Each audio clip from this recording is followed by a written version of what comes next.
I've been on Arch Linux for 730 days, and that's kind of shocking because I like to do all kinds of crazy shenanigans. And I love breaking Arch Linux, and any Linux distro for that matter.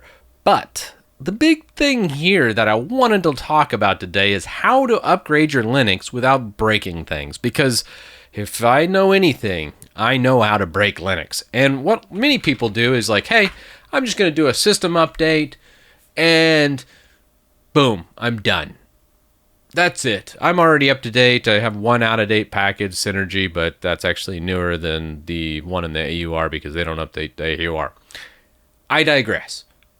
Most people would see this and go, good, I'm done. But I want to talk about Topgrade specifically because a lot of people will go install stuff from source, the AUR, many other things, whether you're on OpenSUSE, Debian, Ubuntu, whatever it is. A lot of people will install Flatpaks, app images. What about those? What about your NeoVim? You know, if you use NeoVim, you might have all these different plugins. You have stuff from Python that you might install through a pip install. You might have Bun and install through that. You might have Node.js packages, Git repositories that you built. All those never get updated. This is just system packages. And guess what? If those stay behind and you update the system packages, there's a good chance something else could break in your system. And then all of a sudden you're like, why don't things work? Linux sucks. I can't believe this. It broke. And, you know, it's really important whether you're on Linux, Windows, Mac.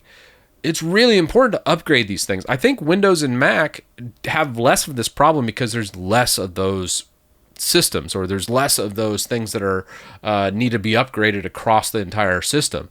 In Windows, a lot of times I just use Unigit UI, and then I'm just like, boom, just take care of it, Unigit UI. And most people use something like that.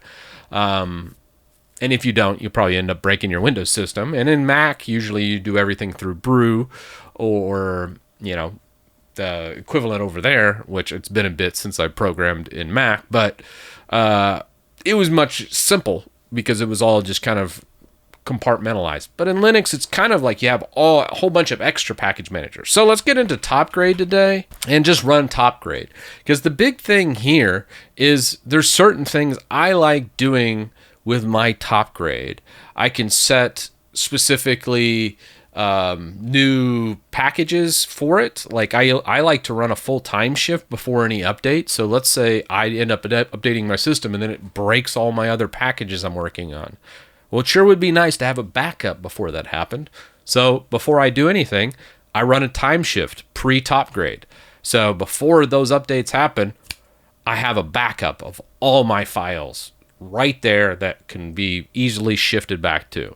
Now, if I wanted to make this go faster and I was smarter, I would have done this in BTRFS instead of ext4 because ext4 requires rsync where BTRFS is atomic, so it would happen instantly.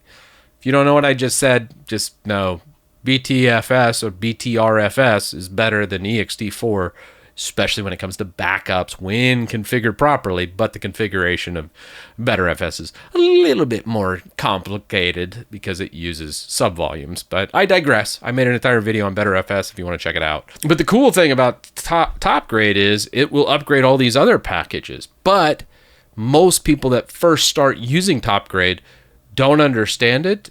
And also when they run into errors or warnings, they're like, crap, I think something's broken. I don't know what to do to fix it.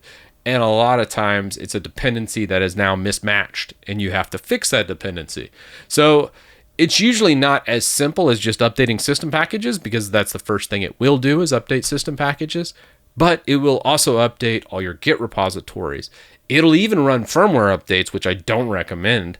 So I do think you need to do a full configuration of Topgrade. And the big thing here is it can be run on any system. Whether it's a Debian-based system, you can run this. It even has zipper, so OpenSUSE, EOPJ package. I think that's what, Gentoo?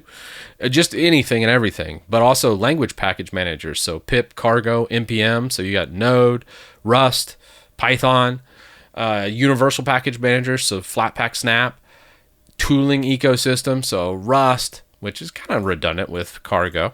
But the cargo will actually go through the actual specific packages, where Rust Up will do the global package. And anyways, all those bun and all the rest of them. And then repository polls, you do have to configure this. So I put all my Git repositories or all my GitHub projects, which now is pretty substantial. I think I have over 100 repositories. So keeping up with those is a bit of a full-time job. But I put that folder directly in here as well.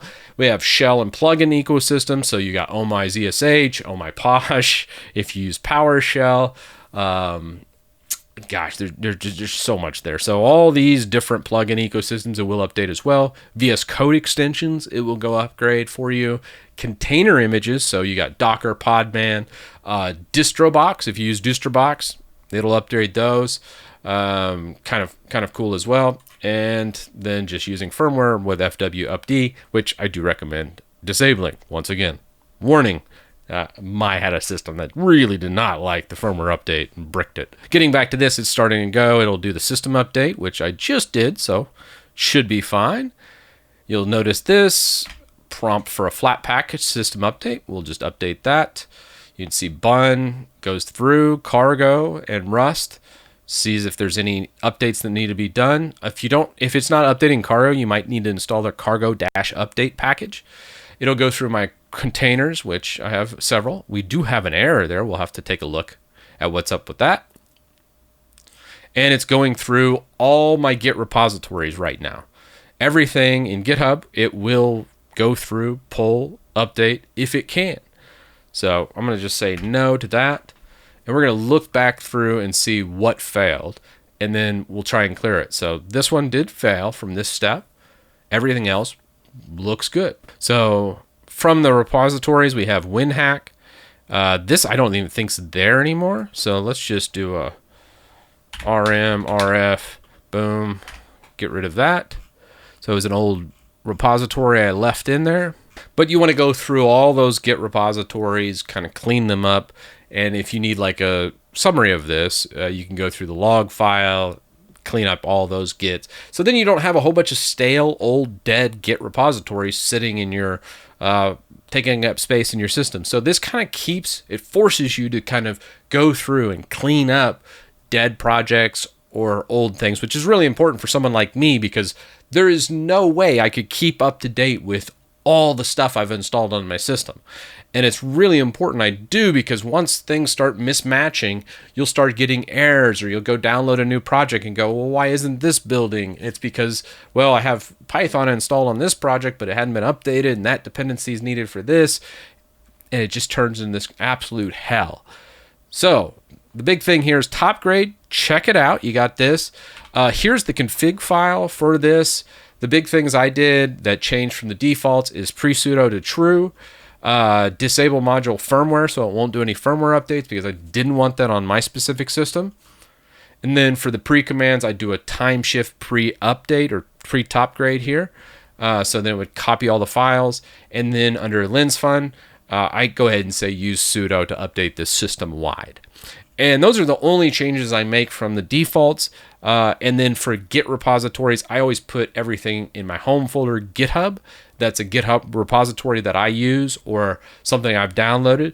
And this kind of forces me to go back through and clean it up. And there's a concurrency here where it'll pull multiple projects in parallel. So since I have 100 different Git repos, it's really just nice to have these up to date because a lot of times I'll be doing pull requests or everything on a different computer or a different workstation or even on the go. Sometimes I might accept something on my phone and I just want to make sure all those are all up to date because it's always a mess when you do commits and all of a sudden, oh, I got to rebase because I forgot to pull this repo before doing this code.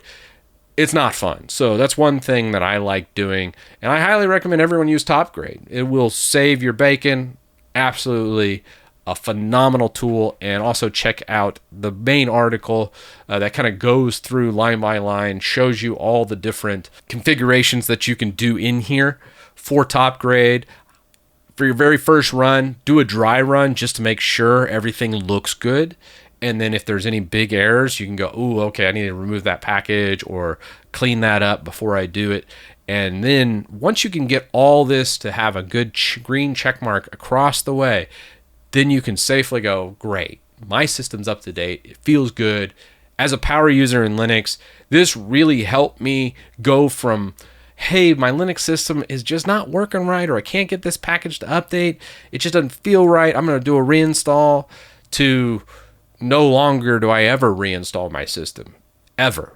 It's been years since I've done a reinstall on this system, and it will remain that way because of Topgrade.